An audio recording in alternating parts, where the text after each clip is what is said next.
We're gonna get right into this crazy ass thing, but I do want to tell you guys, I have it linked down in the description along with all kinds of other links. I link everything from every video, at least I try to. Now there's also all kinds of other links down there, including my membership. My membership, we do 2 lives a month where we do knife sharpening, we teach knife sharpening, and we also do giveaways, 2 giveaways a month.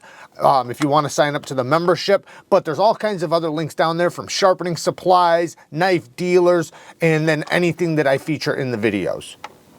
So I have something very interesting in this box. Now we might have to take it to a different destination in order to use it because it might be a little weird under the camera, but we'll try it either way. This is the Dragonfly. I'm guessing it's an Italian made knife, and it is very interesting. Actually, when I pull it out, it really doesn't even look like a knife. It kind of looks like, I don't know. I don't even know what you'd say it looks like, but like a magazine, I guess.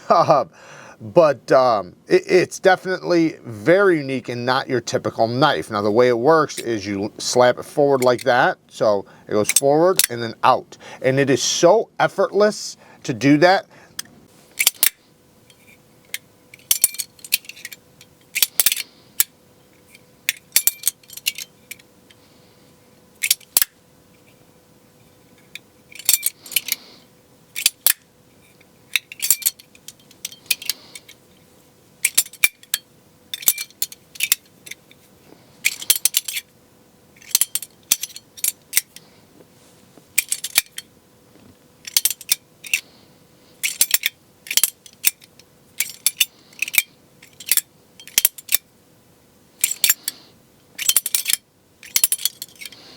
Disengaging, it's a little weird, but to open it, it's literally flick down, flick up, flick down, flick up. And it is so smooth.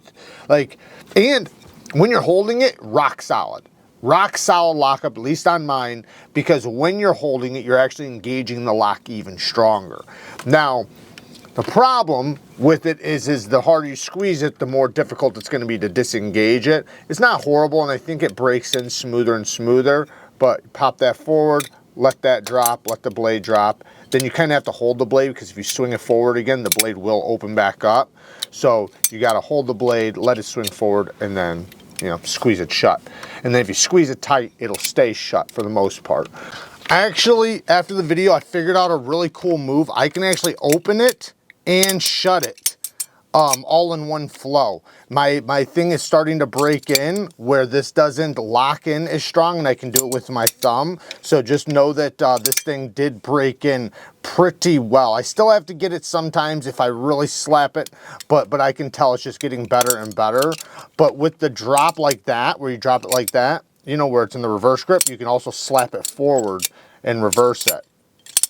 So I can open and close it in reverse. Well, not under the camera very well, but I can. But flick down, flick up, bang. Very, very fast. I mean, I can do this so damn fast. It's just, now the blade is a beautiful, deep hollow ground, crowned blade. So the Dragonfly Silver is using 440C blade steel. I'm not mad at that. You know, it's a simple steel, simple knife, stainless steel handle. You know, it's a rapid deploying gravity knife for sure. Very unique, and it's actually pretty damn fidgety. I wish there was a better way to disengage this, because this is just such a little sharp edge, and trying to push that sometimes can be a little frustrating. You gotta kind of pop it. Once it's popped, it's good, but when you squeeze it, it kind of locks itself in there. So, but man, it's just so damn smooth.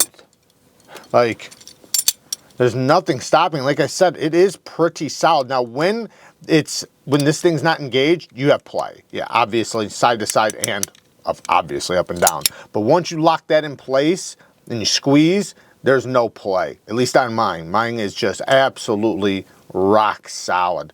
Love the crown spine, very deep hollow. Like I said, this is super thin geometry.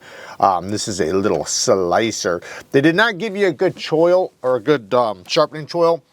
They basically just plunged right to the edge. You can see it actually thicker right there. See how the edge bevel's thicker here. and it's thinner here. Exactly what I always talk about, the problem with doing edges like this. That's only going to get worse. This is a very easy knife to cut your own choil into though, because there's nothing in the way, nothing stopping you from cutting in your own, you know. So if you want to, you can just cut you can cut a finger choil in if you want to, but you can just add a little sharpening notch there, and then it'll make it easier for you to sharpen if you wanted to, you know. Some people might not worry about that. Really cool sound too. Let's listen to the acoustics.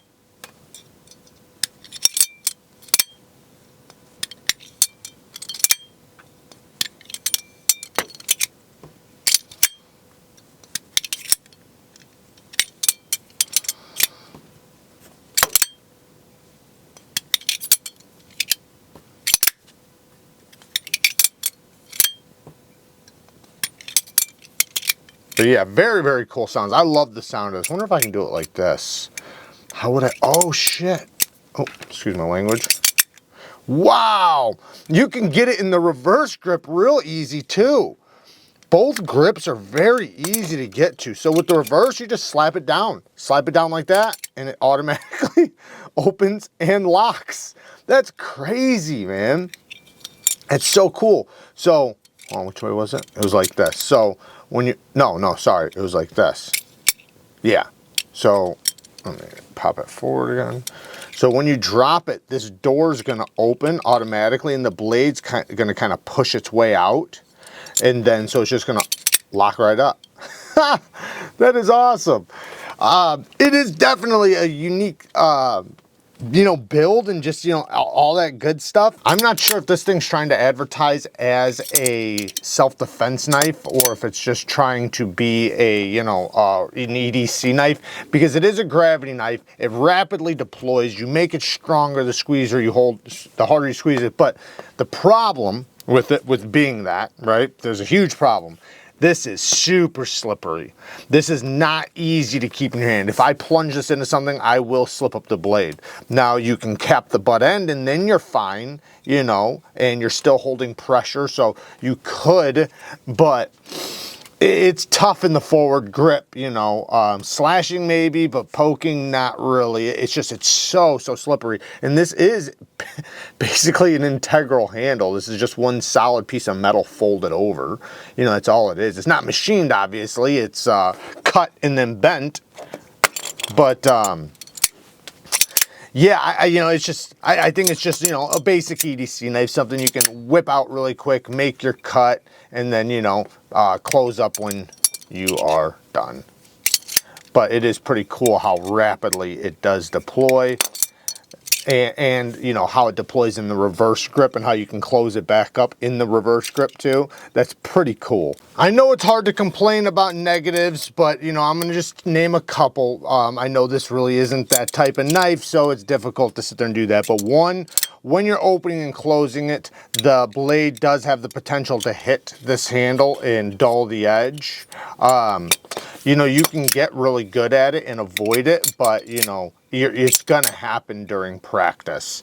Now, other than that, it does not have a clip. I don't like that. I wish it had a clip because, you know, I know it's kind of weird even wanting a clip on this because you wouldn't want it to open up in your pocket, but maybe even like a clip sheath or something like that where you just slip it into a leather sheath that clips into your pocket. Something to where it's easy to carry, because you also don't want to just toss this at the bottom of your pocket, right? You'd rather it sit up against your pocket so it can't open up with a clip on it. Now, the next nitpick would be it's so slippery. It's very slick, very slippery. You know, the geometry is great. You know, I'm not mad at 440C and something like this. I think it was like 60 bucks. So, yeah, you know, for what you're getting, it is a little pricey if you really think about it. 440C and a bent piece of metal, you know. They do say patent pending on this, but I feel like I've definitely held and handled knives with this similar action. But, you know, as far as negatives go, you know, I think, you know, maybe a little bit of texturing and inlay, something like that, something to where it's not as slippery. It would definitely work a lot better in that case. Sharpening tool and plunge grind, I already mentioned that. If this was a self-defense knife, I might be able to understand why you wouldn't want one, or at least a big one, you know, but I still think you should do a good plunge grind regardless of that. But, you know, these are just little nitpicks. This thing's cool as all hell, so, you know, it doesn't matter. I thought maybe this was going to be the way to open it or unlock it, like pull down right here. So that's what I was trying to do at first, but it is this little pin up here. And, you know, like I said, that can kind of be a little bit frustrating because, you know, you see me, I keep having to do it with 2 hands. But to close your knife slowly isn't a big deal as long as you can open it rapidly. It's nice being able to close your knife with 1 hand, and you can technically with this. As long as you don't apply too much pressure when it's open, you can, you know, kind of get it with your thumb. Right now I let it slap too hard, so, which that might break in.